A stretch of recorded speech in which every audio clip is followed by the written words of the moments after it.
Hello student, देखिए यहाँ पे क्वेश्चन है that the given figure shows the elliptical orbit of a planet m about the sun. यहाँ पे देखिए ये सन है यहाँ पे, और एक प्लैनेट जो है इस इलिप्स पाथ में घूम रहा है, ऑर्बिट इसका इलिप्टिकल है। If T1 is the time taken by the planet, T1 क्या है? Time taken by the planet to move from C to D।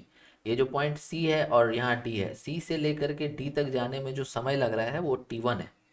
and T2 is the time taken by the planet to move from A to B. Okay, then the relation between T1 and T2 is given by। ठीक है, कौन सा option हमारा इसमें सही होगा? देखिए यहाँ पर आपको याद करना होगा केपलर्स के नियम, केपलर्स लॉज। ठीक है, केपलर्स लॉज में आपको एक पढ़ाया गया होगा law of areas, law of areas. ठीक है, ये लॉ ऑफ एरियाज क्या बताता है?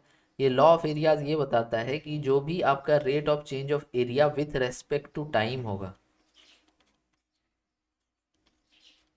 ठीक है, rate of change of area with respect to time, ये कांस्टेंट होता है। समझ गए? तो जैसे मान लीजिए कि अगर आप एक बात करें फ्रॉम सी टू डी, तो जब आप सी टू डी की बात करेंगे तो उसमें जो आपका एरिया है वो कितना है?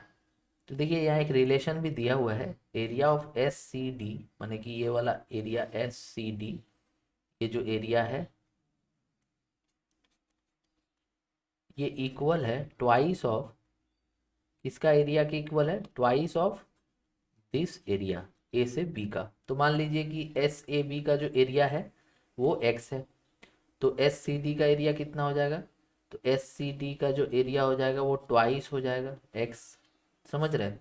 तो इसीलिए हम लोग यहाँ लिखेंगे फॉर सी टू डी, हम लोग अगर देखेंगे तो हमारा एरिया होगा twice x divided by time. हमें कितना बोला था एस सी डी के लिए? T1। ठीक है, ये हो गया। तो हमारा जो rate of change of area with respect to time है वो ये है। ठीक है, ये किसके लिए है? सी डी के लिए। सेम उसी तरह से अगर हम लोग लिखेंगे तो फ्रॉम ए टू बी अगर लिखेंगे तो उसमें हमारा जो एरिया आएगा, rate of change of area with respect to time, वो हमारा यहाँ पे आएगा for A to B equal to, हमने एरिया माना एक्स और टाइम लग रहा है T2। ठीक है, और ये दोनों केपलर्स लॉ के अनुसार इक्वल होने चाहिए, ये एरिया और ये एरिया इक्वल होना चाहिए। तो यहाँ पे लिखेंगे d A upon d t for C to D, जो होगा वो किसके इक्वल होना चाहिए? D A upon d t for A to B. तो ये हमारा इक्वल होगा। ओके, तो अब ये हम समझ चुके हैं तो हम यहाँ रख देते हैं 2x/T1 equal to 2x/T1 equal to, क्या रख देंगे हम लोग? x/T2। अब ये x कैंसिल हो गया और यहाँ से आ गया T1 equals to 2T2। So T1 equals to 2T2, option number B हमारा इसमें सही है। I hope this clear your doubt. Thank you.